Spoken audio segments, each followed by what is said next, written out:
Hey everybody, Jared Tate here, the founder of the DigiByte blockchain.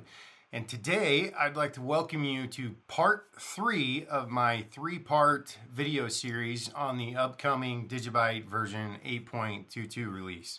If you haven't seen part 1 and 2, go to my YouTube and check those out. With that being said, what we're going to talk about today is we're going to go a little bit more in depth about DigiByte mining, as well as the possibility of a future DigiByte hard fork and what that might mean. So let's get started. So first of all, just before we get any further, I want to say for 8.22, I am not in favor of pushing out any hard fork. There's been so many changes. I think we should release a version, test it, make sure it's stable, and then talk about version 9 with a hard fork down the road. And I'll go through a lot of reasons why I think that. But before that, I'm going to actually go through a little bit of background on DigiByte and what exactly DigiByte mining is like. So first of all, DigiByte uses 5 independent mining algorithms.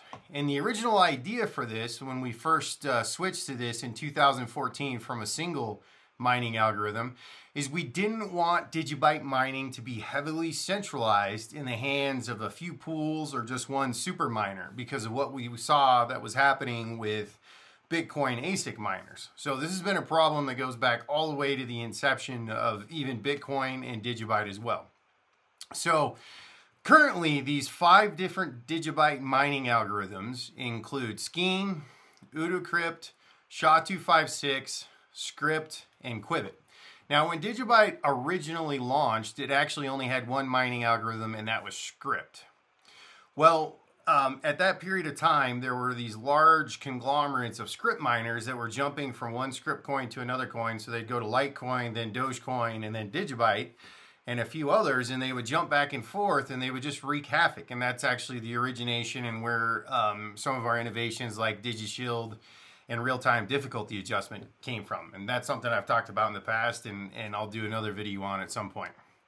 So because of that, we wanted to figure out a way where we could make sure that no one single miner got more than 20% of the blocks. And that's how we ended up with 5 mining algorithms. So the current algorithms that we have, Scheme, like I said, Script has been there from the origination, and Qubit and SHA-256 were all added in 2014. UdoCrypt was added in 2019, and that was where we basically created an algorithm that changes itself every so often, and the idea was that you couldn't build an ASIC for that. Well, since then we've learned that somebody, it looks like, was able to do that, and there's a lot we don't know about who's mining that, but it does appear that there is either one entity or one group that does have a majority of the UdoCrypt blocks. So we don't want that. You know, the original idea behind DigiByte and multi-algo was we wanted different hardware, and we wanted the average person to be able to mine new DigiBytes from their home, either with a GPU or possibly a CPU. That was the original thinking. Well, here we are, you know, almost 10 years later, and the truth is, it seems like the algorithm race to create an algorithm that can't be mined by some sort of specialty hardware is a bit futile. It seems numerous projects have attempted this, and in the end, there ends up being special hardware developed just for that particular algorithm. And it seems to happen across the entire ecosystem. So with that being said, let's take a current look at DigiByte mining and what we know. Now, I need to preface this and say there's actually a lot we don't know. And there's a lot of mining info that we just don't know who's mining, where, and how much. That's actually, we could spend a lot of time trying to figure this out. The good thing is it's still relatively decentralized. The problem is it's just not as easy for an everyday person to begin mining DigiByte as we would like. So one of the first things is if we want to get some accurate info on a particular mining algorithm, the best source that I found, which like I said is still not that great, is Mining Pool Stats. It looks like .stream now. And as we can see here, we're looking at the Scheme algorithm for DigiByte. And currently, there are several pools that have been identified. And the leading pool currently that's dominating that algorithm is ftppool.com. However, out of the last 100 scheme blocks, they've only identified about 44. So it's like 60% unknown. We don't really know where a lot of that mining power is coming from. If we take a look at SHA-256, you know, SHA-256 is the same mining algorithm as Bitcoin, and it's actually the algorithm we have the most transparency into. And it's also the easiest for beginners to get started, and there's a huge market for used Bitcoin ASIC miners. So it's actually probably the easiest algorithm for a beginner to get started, to actually start mining DigiByte. However, we are not the global dominant hash rate Bitcoin is, because that's the only mining algorithm for Bitcoin is SHA-256. So currently, 43.7% of whoever's mining SHA-256 is unknown. We can only identify about 56% of the known, or not 50, well, what would that be? Yeah, 56% of the known hash rate. And as you can see here, DGB 256.online is the leading pool. However, there's a handful of others. And this is constantly changing, by the way. Like, you look at it from day to day, and these pools are going to be in different levels. Let's see, we looked at Scheme. If we go to Quibbit, FTP pool again. However, there's a vast amount of the mining that we don't know. Script is the same mining algorithm that you find in Litecoin. That's what DigiByte originally launched with, and currently the leading pool is the miningdutch.nl. So they've been supporting us for a long time. However, there's several mining pools that support Script. Now, when it comes to Udacrypt, all we could do is basically check addresses, and there's basically one large either pool or miner, and we don't know if that is a giant warehouse full of Udacrypt miners. We don't know if it's one particular pool in a group of people. Nobody's really been forthcoming and talked about it publicly. You know, that's the hard part. You know, when cryptocurrency mining first kind of started, everybody was sharing information and settings. But then when it became commercialized and so competitive, you know, you don't want to give away your secret as to what your secret sauce is on how you mine profitably. So unfortunately, you know, even me as the founder, I really don't know as much as I want to know about DigiByte mining right now. And I would ask those of you watching this, if you have more insights, more input, more info, I would love to see it. I would love to hear it. I think it's you know, it's kind of a black hole that you know, we would like to get some visibility into. So that's kind of a quick preface on the current status of the 5 DigiByte mining algorithms. Like I said, unfortunately, it's not that easy for your average person to mine from home. There's a lot of commercial operations, and there's some hardware that's been developed that we just don't know. However, DigiByte is the global dominant crypto for 3 of our 5 algorithms, which is good, because that means all you can kind of do, like for instance with an Udacrypt miner, is just mine DigiByte. So like I said, our original idea was to keep one pool or hardware manufacturer from dominating all of DigiByte mining. So with 5 algorithms, they can only get 20%. And it is very apparent that those 5 are relatively split off. So there's been a lot of discussion on how we can fix this, how can we improve this. But in order to do that, we need to do something called a hard fork. So a hard fork is basically where you hard fork the blockchain and you go from one legacy chain to basically a new chain that has a shared history. So this is a very tedious process, this is a very time-consuming process, and it's a dangerous process. However, it is required for major consensus changes to a blockchain protocol, like changing a proof-of-work mining algorithm. Now, this is something, a hard fork is something that we have done in the past. In fact, we've actually done it 5 times in the past. We first did it about 2 months after DigiByte launched, when we were getting attacked by Script multi-pools. And that's where we've created the first version of DigiShield to allow real-time difficulty adjustment, because, you know, the mining pool would come in, our chain would freeze, then they would leave, and then it would just kind of be stuck. This happened to Dogecoin. This happened to several blockchains. In fact, it killed a few off in 2014. And that led later on that year to another hard fork, which we called multi-algo, where we went from 1 mining algorithm to 5 mining algorithms to help stop and solve this decentralization problem of centralized mining. After that, later in December 2015, we made a bunch of improvements to DigiShield called multi-shield, and that's kind of where our modern day real-time difficulty adjustment came in. And we also sped up block times and made some other speedy enhancements.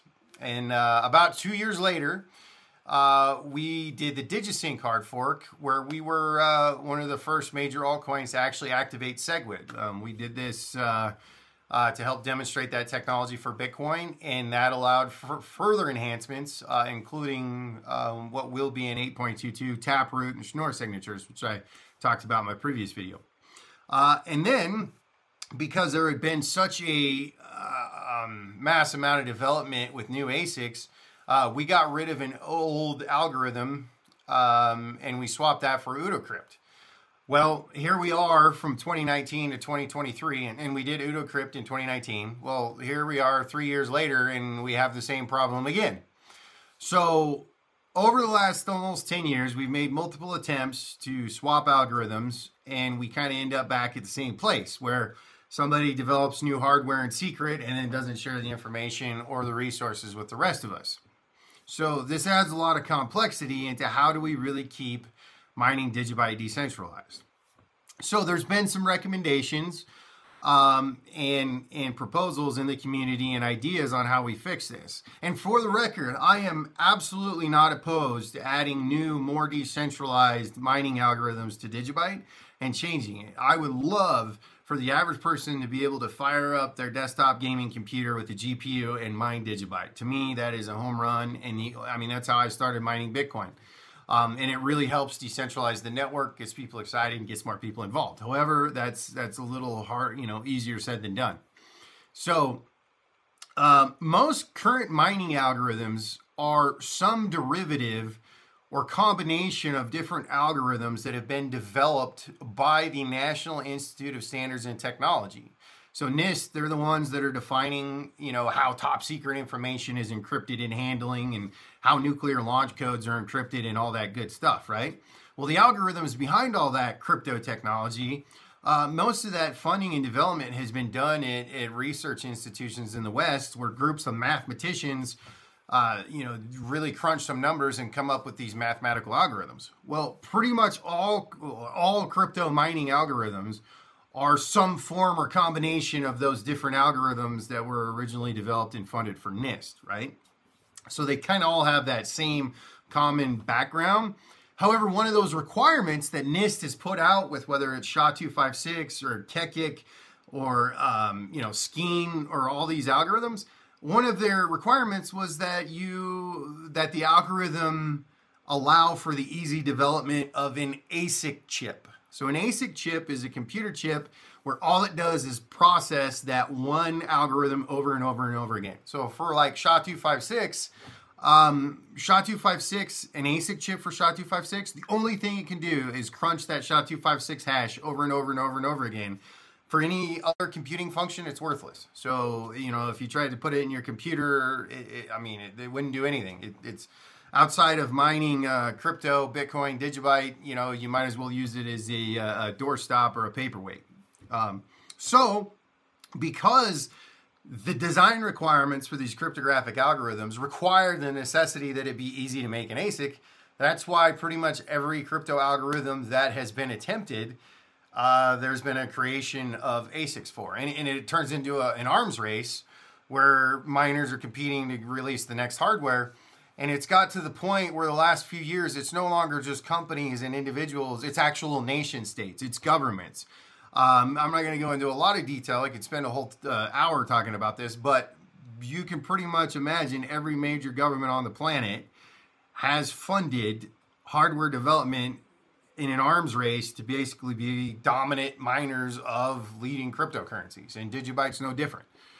So I tell people, and this is why I got out of mining basically in 2014, 2015, when I realized I was competing against nation states. Well, that's something we don't want. We want to keep it in the hands of the people. So what are these proposed mining algorithms? Well, there's basically been two leading main ones. The first one is something known as RandomX. So RandomX was originally developed for general purpose CPUs. However, it's gone through a lot of improvements. It actually was originally implemented by Monero, the privacy-focused cryptocurrency, which has been around for a long time as well. It's been well tested, it's been well proven, and it's currently their mining algorithm. So that's been recommended. There's been a lot of independent security audits on it. There's been a lot of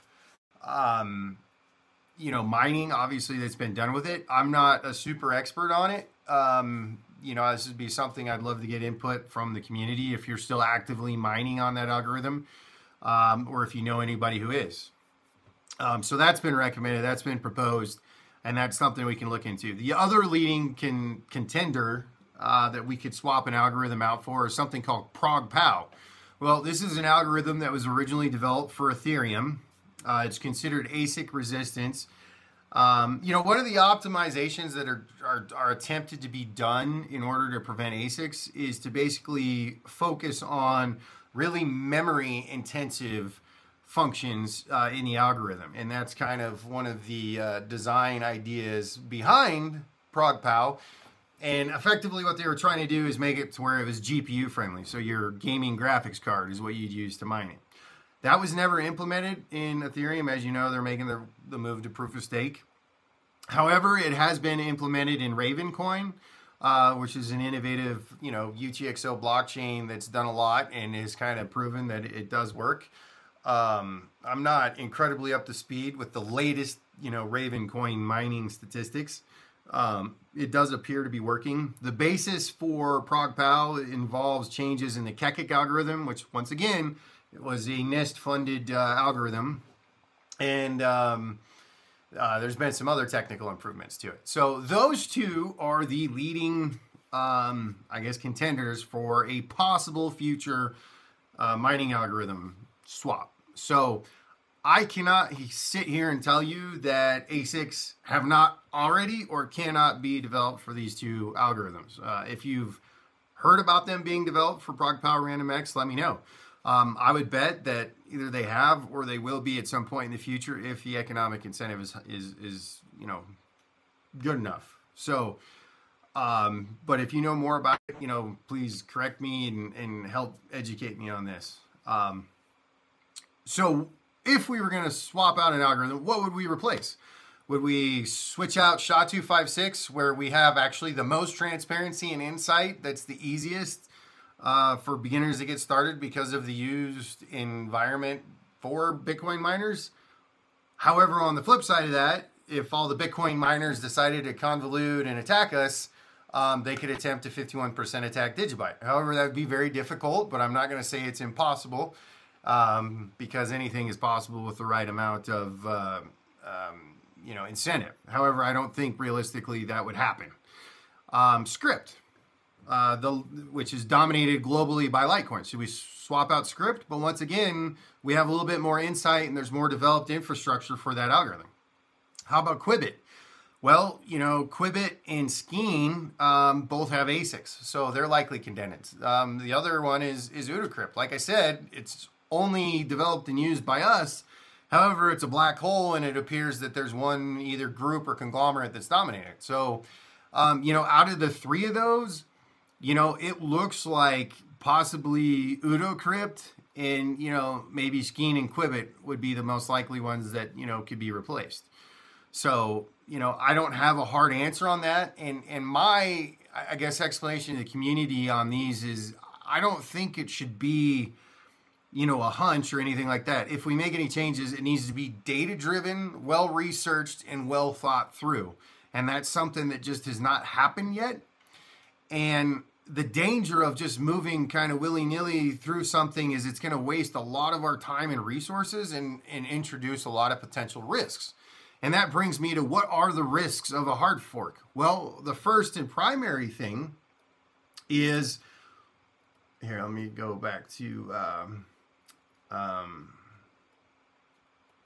let's go back to the Block Explorer here.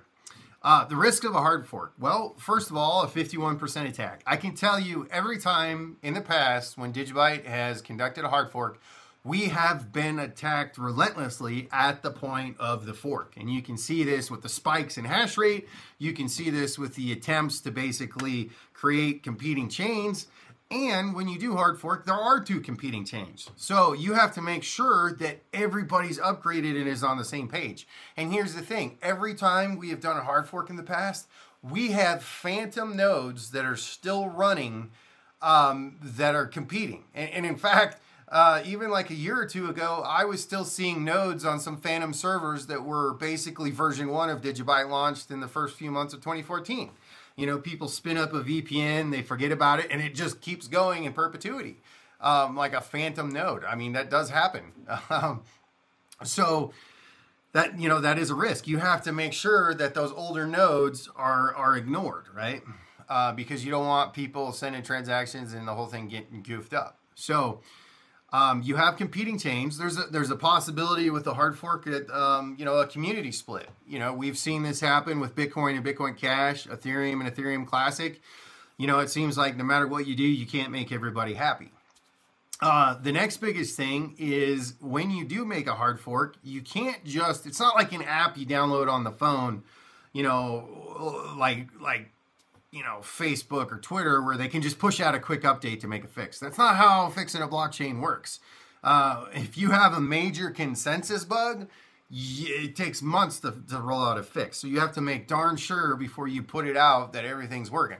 So there's a real risk of inadvertent bugs and security vulnerabilities that you haven't thought through that could come back to haunt you years later. And we've had that happen. And other blockchains have had that happen. And other blockchains have had such bad bugs that it ends up destroying the chain. So it's a real risk. The next big thing is the network disruption. Effectively, you have to warn everybody that's running the DigiByte client, hey, you've got to upgrade, and during this time period, don't trust transactions. That means every exchange has to pause transactions, every mining pool, you know, every service basically has to go on hold while this upgrade happens. And if, depending on how we do it, if it's a hard fork at a certain height or a soft fork, you know, that could take a lot of time. And if there's any issue whatsoever, that significantly, you know, we start risking the possibility of different services and platforms and exchanges from actually dropping support from DigiByte, you know, and this has happened. It's happened to other projects, you know. If an exchange or a provider or a platform, you know, does a risk assessment and says, hey, you know, we don't want to potentially risk this, or the next thing, or we don't have the staff and resources, we don't have the time, you know, we're not going to upgrade. And I can tell you in the past, it's gotten harder and harder and harder to get everyone upgraded.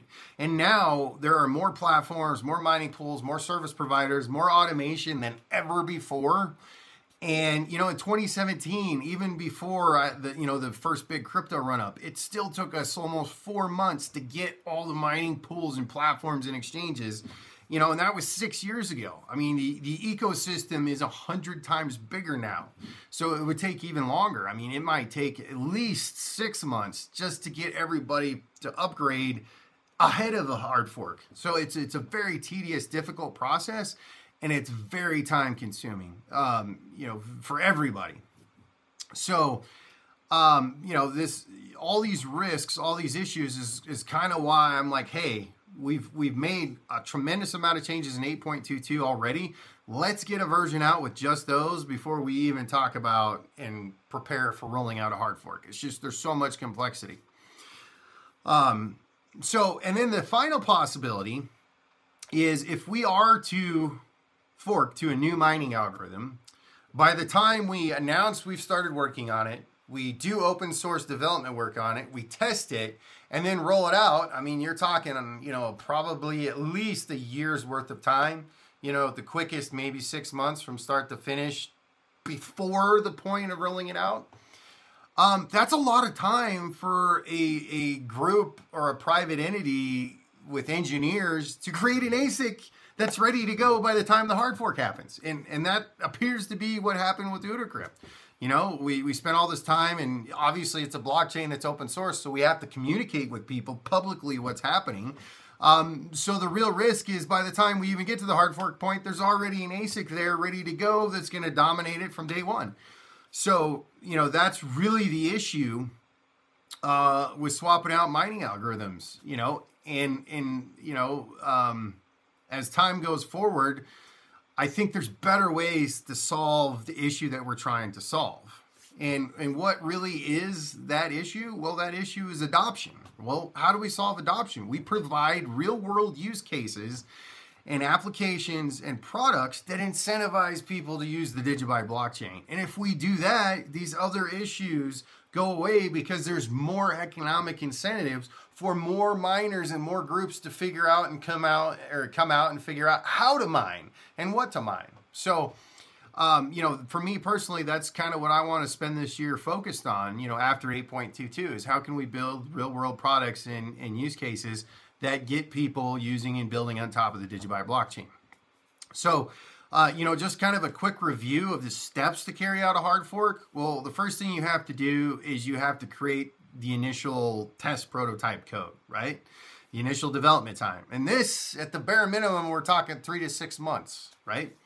Then you have to test it some more in, you know, another 3 to 6 months. So, you know, we're anywhere from 6 to 12 months out at this point. Then once you start talking about distribution and upgrade time, I realistically think at this point, you know, in an absolute emergency, I think the quickest we'd pull it off is 3 months. But realistically, you're looking at 6 to 12 months. Activation time, that depends on how we, you know, basically, you know, want to do it. Do we want a fixed hard fork height where we mandate it? Or do we want consensus where once 70 to 80% of people have upgraded, then it does it? You know, that's something the community would have to figure out. We've done it both ways in the past. It takes a lot of time. I mean, we're talking 1 to 2 years here, realistically at this point in the game. You know, between new development process where we have more significant peer review, the fact that we're all volunteer, you know, we don't have people that are paid to work full time. I wish I wish we had teams, you know, hopefully we can get there. Hopefully we can raise money and we can make that happen. But the reality is, you know, we're still volunteering our time, and time and resources is finite. So, you know, my current recommendation with where we are is, hey, let's forego any hard fork until, you know, down the road, version 9, when we've basically tested and made sure and have a stable 8.22 out, because there's a lot of benefits that have happened there. However, rolling out 8.22 as it stands won't require a hard fork, right? And we keep basically any major consensus changes in version 9 simple. So if we're going to change the mining algorithm and adjust like the reward decay curve for the mining distribution, that's all version 9 should be. You know, keep it simple so we can focus and minimize the potential security vulnerabilities. That's really, I think, the smart and logical thing to do there. And we need to be absolutely sure that the mining algorithm we're switching to has some, you know, verifiably scientific data that shows that it really is ASIC resistant. I think that's the most important thing that any mining algorithm change in the future needs to demonstrate. So, you know, like I said, these algorithms, you're talking sometimes 5, 6, a dozen, you know, mathematician PhDs that are creating these new algorithms. So, you know, it would be great as, you know, further NIST development happens and a new algorithm is created by a team of researchers who are interested in getting it, you know, in a cryptocurrency, you know, we'd be more than happy to discuss that possibility. And if you know of a project where that's happening, please let me know. You know, that would be how we could team up with some of these researchers to make an ASIC resistant, you know, GPU friendly new mining algorithm. I would love to explore that, you know, in the future more. You know, and another thing to keep in mind, we have all these talk about, you know, significant tech upgrades, but I want to give you the example of the recent Taproot and Schnorr signature upgrade that I talked about in my previous video with Bitcoin. You know, they activated that, what, almost 18 months ago now? And so here we are, 18 months since Bitcoin has had Taproot activated, And I just checked, there's roughly only 0.06% of all Bitcoin are held in basically, a Taproot wallet. I mean, that's pretty remarkable. A team of developers worked full time for almost 5 years to implement that upgrade. And 18 months later, not even 1% of the network is upgraded. That's you kind of got to be realistic. Some people are like, oh, we got to constantly be changing and innovating and doing stuff. Well, Bitcoin's kind of got to the point where there are really no major improvements or enhancements planned now because the network's been stable and working for so long, which is kind of the same with DigiByte, that the reality is we kind of should be focusing on other things, like I said before, developing tools to allow people to build and use and leverage DigiByte for their everyday lives.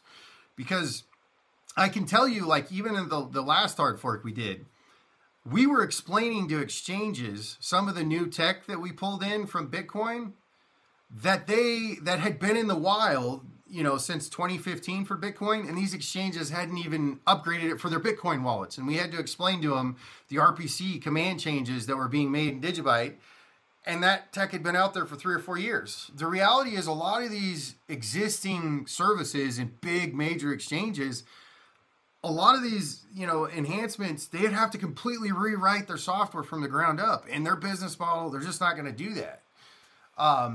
So, that's something we run into. If we change too much and we cause a lot of hassle, the ecosystem that's currently supporting DigiByte might be, shrunk. So it's just something to think about and something to talk through because, like I said, it's happened and it's happened to other projects. And the reality is to kind of, tie this or finish this video up. Right now we have limited, everybody's all volunteer. So we have DigiByte's truly decentralized. There is no mass pre-mine funding us or doing anything. There's no company, no centralized company. So everybody working, and there's a lot of amazing volunteers, and I cannot thank you all enough, but everybody's still volunteering. So, right now there's enough work just for me personally. If I wanted to work just full-time on the core protocol for DigiByte nonstop, I could literally work on that for the next year nonstop and have plenty to do. If all I did was create marketing videos and content and documents and presentations, there's enough of that for me just to do for the next year by myself. If I wanted to update, if you go to our GitHub repository, we have dozens and dozens and dozens of code libraries of different pieces of software that have been used to support and improve DigiByte. I could spend the next year just working on that, right? We have enough work for probably 20 plus full-time people to work around the clock, just on the open source part of DigiByte. I mean, there's a lot of desire to create a developer environment. Well, that takes a lot of work, but the easier we can make it for developers to build on top of DigiByte, the better off we are, right? Just mining. I would love to spend several months just building a insights platform that goes out and analyzes all the questions and things that we want to know about the DigiByte network, mining, statistics, transactions. There's a huge demand for that. And in fact, that kind of platform would be applicable to a lot of blockchains. It's something I've been thinking about a lot and I've had several ideas for. However, got to have the time and the resources to build it out. Anyway, I'm getting a little bit long-winded here. My goal with this video and the reason I split it into 3 parts is to just kind of talk about things in more detail as I see it and to be as transparent and straightforward with kind of my line of thinking as I can be. And it's a lot. In a lot of these topics, we could go in depth even more so. But the biggest thing is, DigiByte is truly decentralized and we have an amazing grassroots community, and I cannot thank you all enough for your support and doing what you do. And let's continue to grow that. Let's continue to bring in new people. Let's continue to bring in new ideas, and let's keep building DigiByte as this grassroots, people-driven blockchain. There's really only probably 3 or 4 blockchains in the world that are truly decentralized and community-driven. So while we may not have a billion-dollar development budget, we also don't have, some guy or CEO sitting there that, controls 100% or, pre-issued himself hundreds of millions of coins, right? This blockchain, DigiByte, will stand the test of time. We have no company to go bankrupt. We have no employees to fire. So no matter what happens, this year, if the bear market returns in full force, we will survive and we will get through this. And we have the secure platform and blockchain that will keep going into the future. And I truly believe that.